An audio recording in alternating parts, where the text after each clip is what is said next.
Assalamualaikum warahmatullahi wabarakatuh. Mitra tepangdang deui. Urang ngadongeng.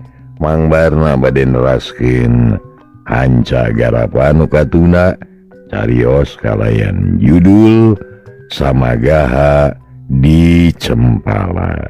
Mitra ieu dongeng karangan Kileksa.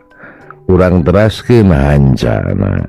Upami teu lepat hanca anu katuna de parantos dugi ka atuh terus Kijo jeung Kijog digupayan Sinangariung jeung dununganana duanana ting korejat talenyang lalumpatan nyampeurkeun ka Bagawan Eka Jaya brek duanana dareku cedok nyemah laras dugi kadinya nya mitra kumaha terasna mangga urang sami-sami lajengkeun deui wae sok kaparayun sadayana.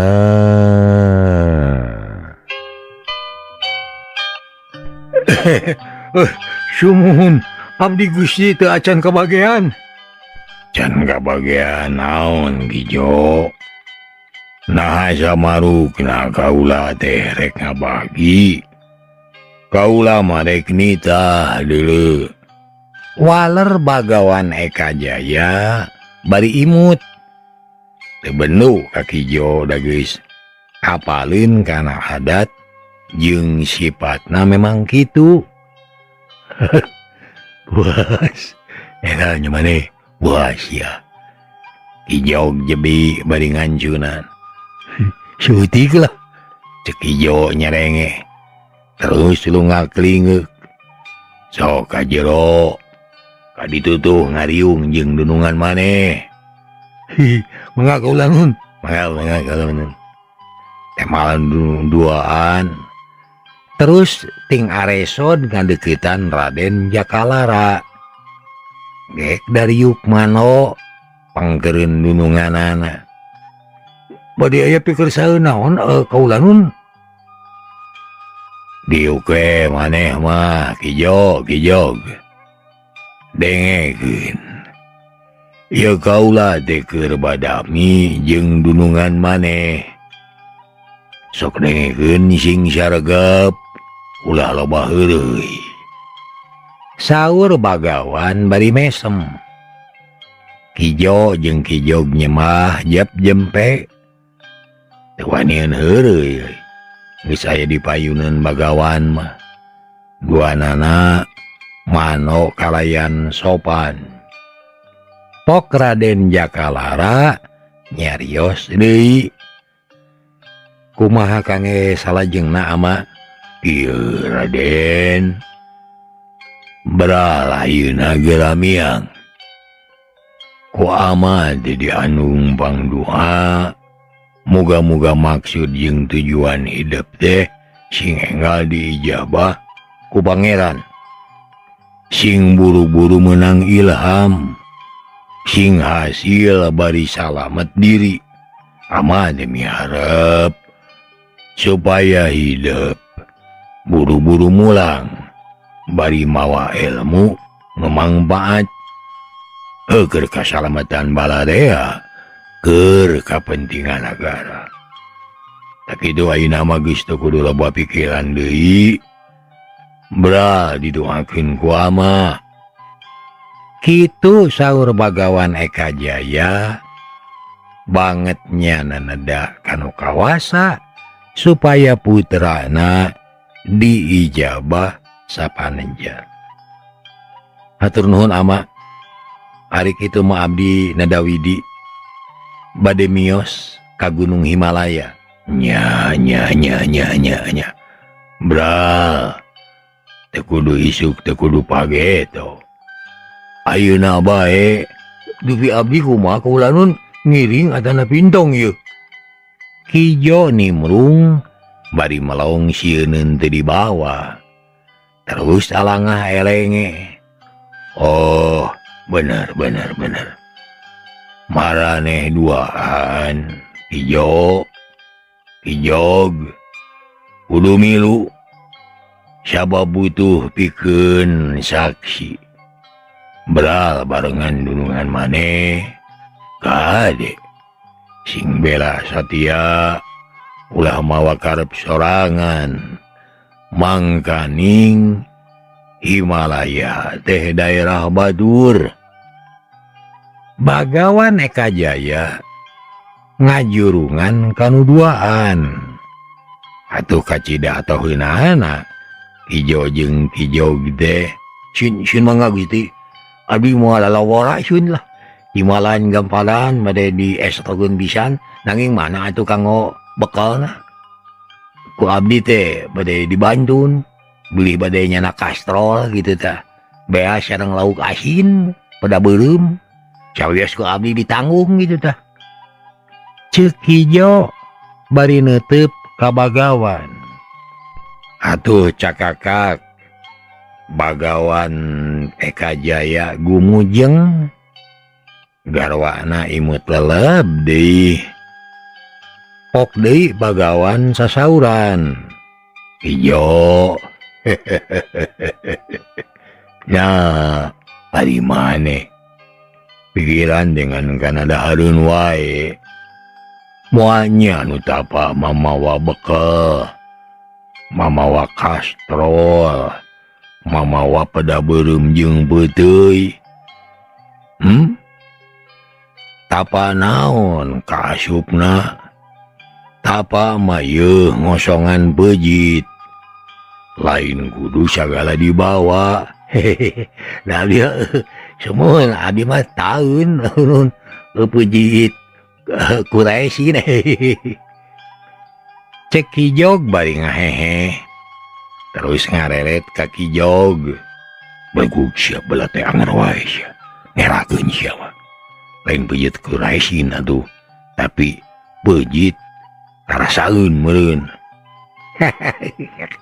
jarwa banget nah tuh hiji-hiji we jeung maneh moalnya aya beujit karasaeun bari ngomong hayang ke baju seubeuh cicing ka sadewek kah cek Ijo bari terus seuri maneh sia nu belet cicing we teh ka bisa mah ceuk Ijo Raden Jakalara jeung Bagawan Eka Jaya ting sarengeh imut kitu deui Dewi Ayu Ratnawati ibuna Raden Jakalara gumujeng ngadangu omongan dua panakawan teh paman megeus ulah sempal kapiguyon teu lucu ayeuna mah gara tantatan hayu urang miang ka Gunung Himalaya kitu saur Raden Jakalara ngajak imit ka pangiringna mangga kaulanun ama ibu nada piduana abdi bade mios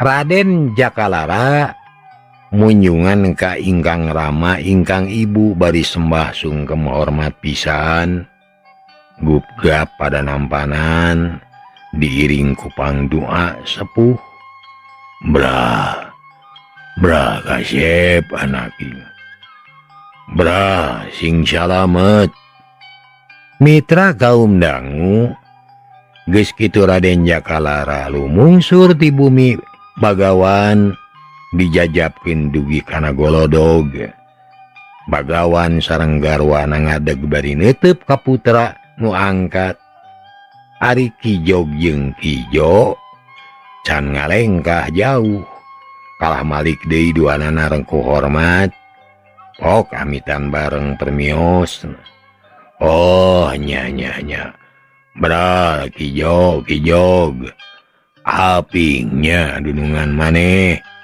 ade ulah namahan riweuh kanu keur tapa kudu dijaga kuduaan saur Bagawan Eka Jaya daria pisan banget percaya ka eta dua panakawan sanajan kacirina jiga boloho taya kanyaho tapi sanyana mah pangabisana bisa dianalkeun moal pati-pati dijieun panakawan kapercayaan lamun teu aya anelkeunana. Harita Kijo jeung Kijog silih reret. Can aya nu ngalengkah tapi pok deui ngomong cara tadi bareng rengku hormat. Permios anak kulan. Beral kita miang. Tuh dunungan maneh geus jauh kumaha ieu teh. Saur Bagawan bari nunjuk ka Raden Jakalara. Nu geus tere tepi kana panto gerbang. Permios kulan ah. Ijo nyerenge ungeuk bari malong ka Bagawan. Ari Dewi Ayu surti. Paman, bakal mages cukup di dunungan maneh. Kami teu boga receh ieu moal mere keur meuli bako. Kitu saurna bari imut. Atuh meuning ngabarakat Bagawan Eka Jaya teh. Karek emut ayeuna mapangna panakawan hamitan. Sababaraha kali teh. Sing horeng hayang ditunung ku receh. Dasar Bagawan wijaksana. Teu ieu panjang emutan. Engal ngodok saku ku siwel song mikeun duit receh. Duanana dibere kalawan walatara.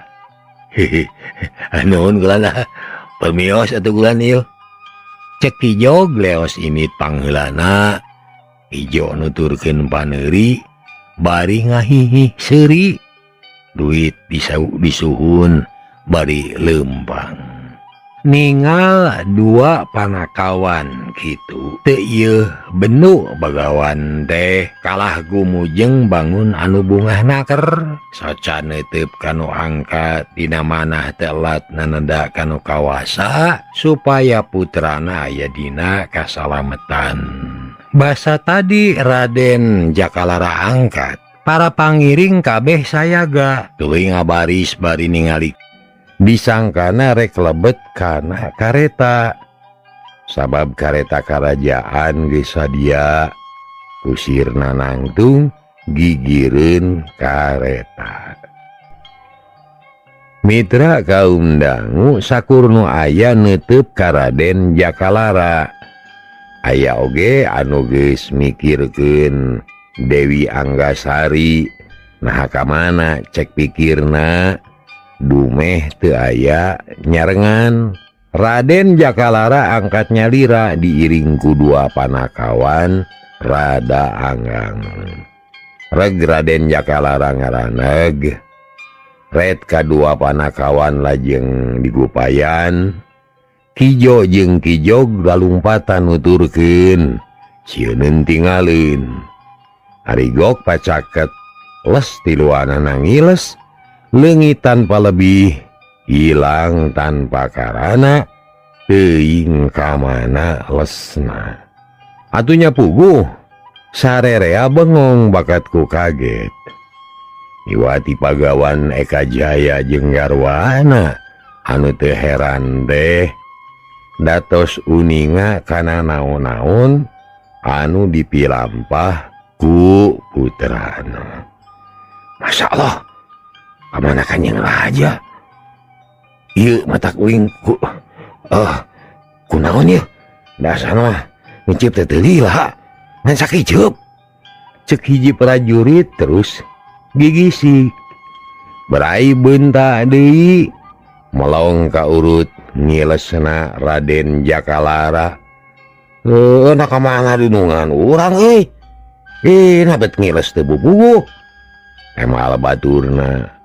Atuh terus silih tanya tetela sarerea ge sarua sapamadegan. Da memangna lain salah tetenyoan. Lain teu sidik panon nu jelas Raden Jakalara memang angkatna lain angkat biasa. Kapala pangawal raja madep kapayuneun Bagawan Eka Jaya. Atuh Bagawan teh rada kaget. Socana melong ka eta pangawal. Brek pangawal teh deku. Cedok nyemah. Pangapunten Gusti. Aya naon paman?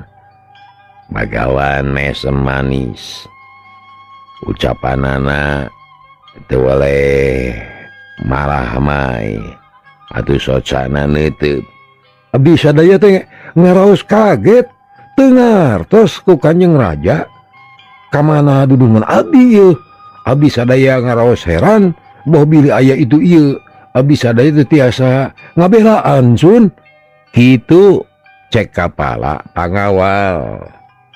Oh, hade bisa eta omongan teh paman. Ieu teh hiji ciri yen paman bela satia kadunungan. Nuhun pisan. Paman geus nemongkeun kasatiaan ka anak kaula. Tapi ulah heran, ulah kaget anak kaula mah boa geus tepi deui ka Gunung Himalaya. Sabab ieu inditna teh lain leumpang biasa, tapi make ajian lemah saganu. Ras jeleg sapaneja langsung jadi. Kitu saur Bagawan Eka Jaya ngawaler kalayan tanes. Uleng atuh eta pangawal teh ngahuleng. Kumanehna kabayangkeun rajana geus aya di Gunung Himalaya. Diiring ku Kijo jeung Kijog. Geus kitu gogodeg bakat ku heran. Teu sangka teu nyana hebat pangawasa Gusti Ratu teh. Aduh, Karti ku anjeun paman. Saur Bagawan bari neuteub.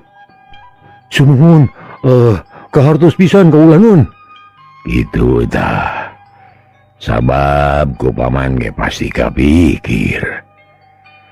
Lamun init ka Gunung Himalaya ku cara leumpang biasa. Iraha rek tepina. Kolot manteng di jalan atuh meureun. Sabab apan Gunung Himalaya kacida jauh nah. Tak lantaran kitu ayeuna mah teu kudu loba pikir. Bral geura mulang ka nagara. Tapi hambura kaula teh lain ngusir, lain teu bunga kadatangan paman sapara kanca. Tapi tugas paman ngawal nagara bisi aya mau ngamuk gajah mata. Keun dunungan paman mah da geus merenah. Moal incah balilahan deui. Timalan kahartos pisan Gusti pernios.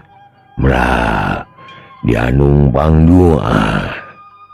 Cedok atuh kapala pangawalnya mah terus nangtung ajeg gedigi init muru ka anak buahna.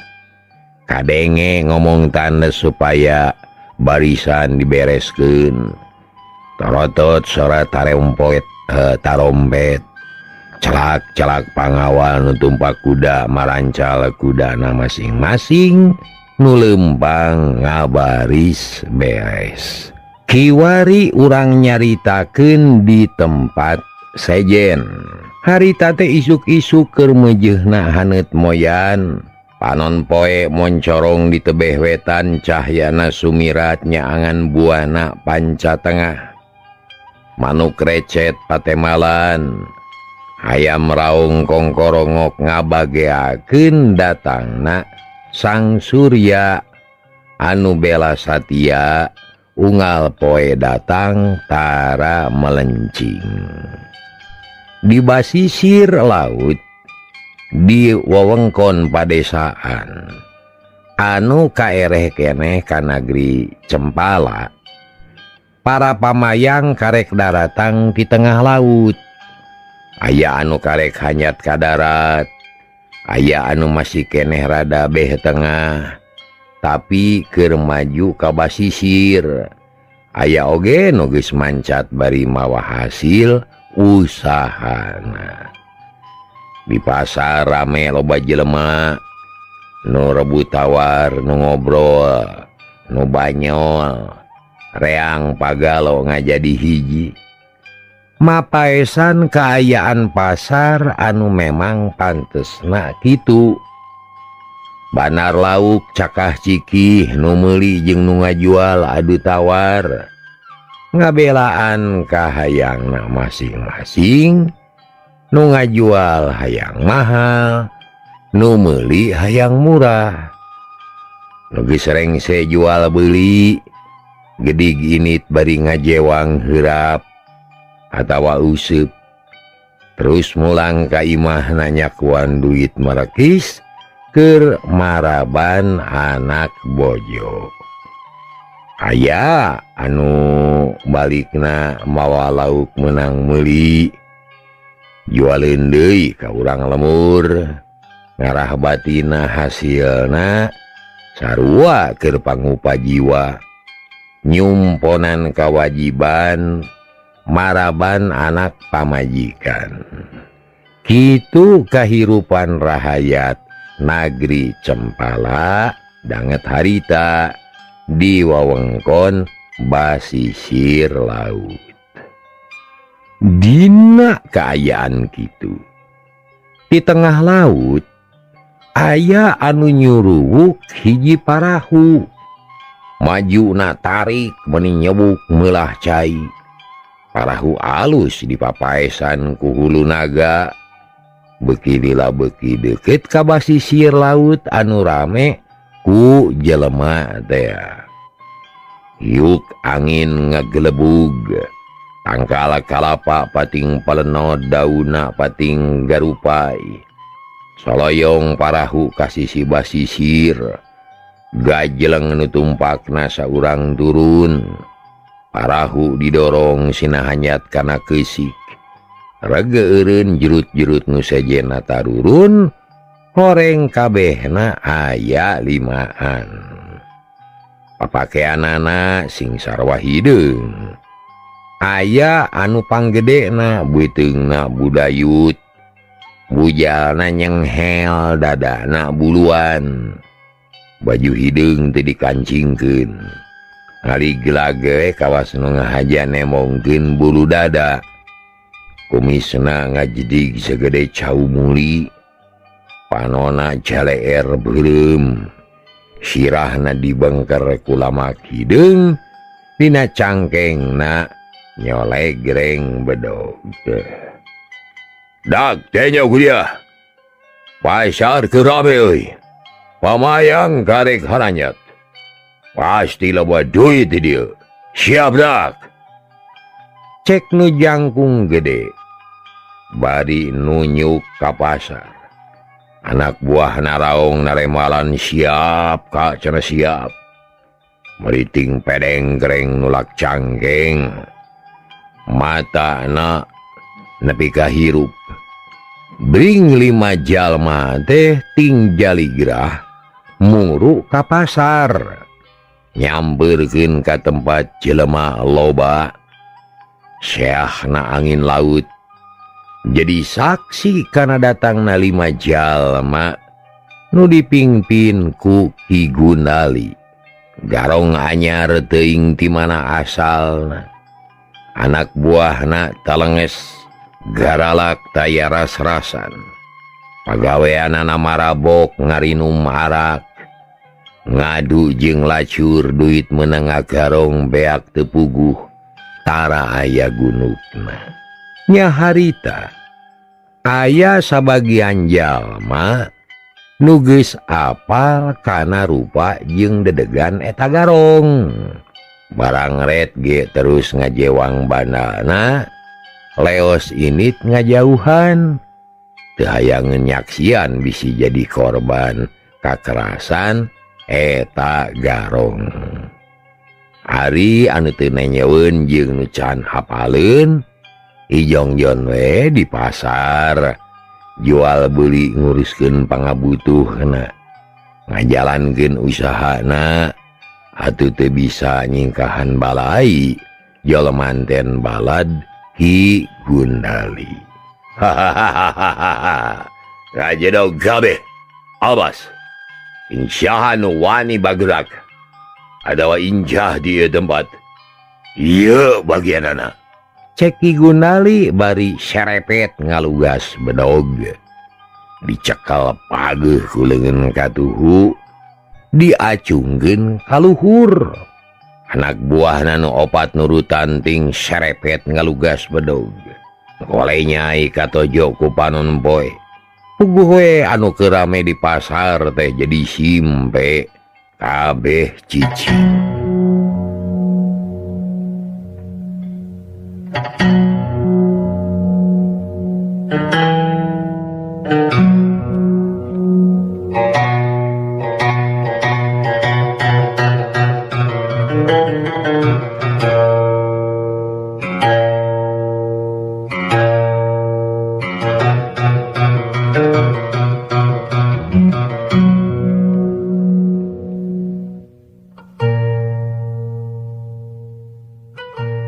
Mitra kaum dangu puguh we anu kerame di pasar teh jadi simpe kabeh cicing bari jajantung naratuga hatena seseblakan geus kacipta bakal jadi korban garong jeung begal anu telenges cakakak Ki Gundali seuri gilar-gilar matana galak alabatan mata heulang terus mere isyarat ke anak buahna pikeun ngayakeun operasi sakumaha biasana. Juringkang opatanana maju tak kana dompet kop kana dinggul malah aya nu wani ngodok saku batur gorehel paneker lung kana keusik terus ngodokan deui saku sejena mangih duit dicokot mangih bako mole dialungkeun nu aya di pasar teu bisa walakaya dawuh nu wani keur ngalawan ngarumasakeun taya nu kuat atuh kapaksa pasrah sumerah teu ngalawan najan dompetna dicokot duitna direbut oge tapi lain hartina ridho diantep sote butuh ku keselamatan diri ngajaga nyawa.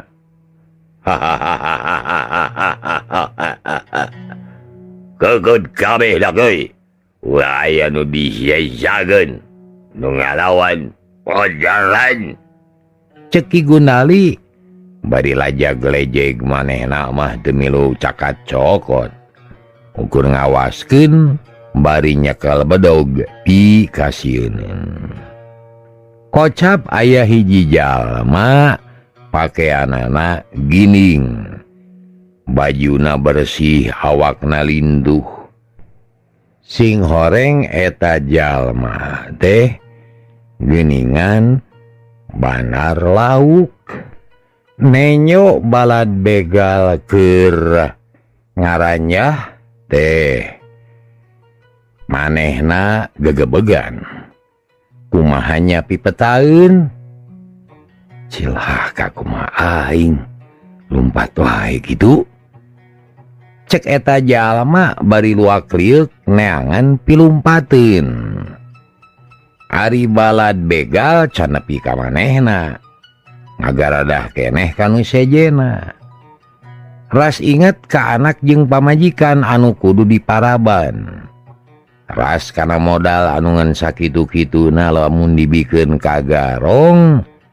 meureun ngegel curug kumaha lamun teu usaha di mana maraban anak pamajikan jorojoy aya niat rek kabur tapi ras inget kumaha lamun diudag heug dipergasa ku garong duit beak awak ruksak bakal leuwih goreng akibatna tungtungna ngahulang miraga meneng bingung ku pilampaheun tapi dasar alus keneh milik eta banar teh can kagaradah ku balad garong ari di tempat sejen aya hiji lalaki anu ngalawan dertarung bukbak metakeun peureut jeung suku Ki Gundali meuni bolotot bakat ku amek Syahro mandong dihirupan nu ngalawan mah euy pojaran sakalian teman cek Ki Gundali mere isyarat ke anak buahna anu ngaran Sahro tapi tetela nu ngalawan teh nyaan teu satengah hate. Sakabeh kakuatanana dikerahkeun. Hiu, cebet. Sahro ditambiling pucilina. Loyong begal teh kokoloyongan. Tapi gajeng baturna datang seak narajang ger galungan radalina. Kulantaran aya anu ngalawan saurang. Nu sejen kahudangkeun sumangetna. Kek kana lancatan hiup ngababuk begal. Atuh nu sejen ge asa aya kasempetan. Tup-top kana pakarang saaya-aya. Nu rancatan nu gegenir. Aya oge anu mangku batu. Tungtungna ger gelut cambuh. 5 garong ngalawan welasan jalma. Awewe pating cerewet barudak pating koceak bur berlalumpatan. Ari lalaki nanu jag-jag mah milu campuh rang jeung garong. Ngan hanyakal si banar anu loba duitna kecing. Manehna mah lain milu ngalawan. Halah ngabecir bari ngajingjing kantong anu dieusi duit. Aing mah leuwih hade kabur cenah. Nengan kasalamatan pokona mah moal rek dilawan ku aing mending kabur we. Kituna teh bari terus lumpat sakalumpat lampet. Teu rarat-reret deui bakat ku hayang salamet. Kocapkeun di pasar. Najan balad Ki Gundali ngan ukur 5an. Tapi dina urusan gelut memang geus ahli. Dibarung ku sifat nekad dalenges taya ras-rasan. Katurug-durug mawa pakarang. Atuh najan ngalawan jelema loba ge teu sieuneun. Sarta bisa nandingan anu keur nafsu. Nya tungtungna teh pihak rakyat brak buru nurubuh. Ting jarerit mani getih kena ku bedog garong. Ayo siapa laju? Siahan norek sosoro. Bojor. Mana norek jadi pahlawan? Kadieu sing deket. Laing. Dicacag sia kabeh oge ku aing. Cek eta garong bari ngacung-ngacungkeun bedog. Nyapuguh atuh anu sejena jadi seber keung nenyo nu tatu geus patulayah getih curcor mata keung. Nya akhirna mah malunur deui taya nu wani maju. Pakarang dipiceun beungeutna sarpa ngalawan taya hartina. Kalah namahan karugian. Tanaga ruksak awak cilaka duitna beak. Dipaksa dicokot ku balad garong. Dag bagus nguruskeun cejenguk cokotan we duitna gunukeun bawa kana perahu buru. Ceuk Ki Gundali marentah ka anak buahna. Brut-brut ngacewang wadah duit. Nanti dibikeun dipaksa jelemana ditambiling tepi ka nyungkur atuh. Nu ngarti mah hidang dibikeun we dah yang salamet.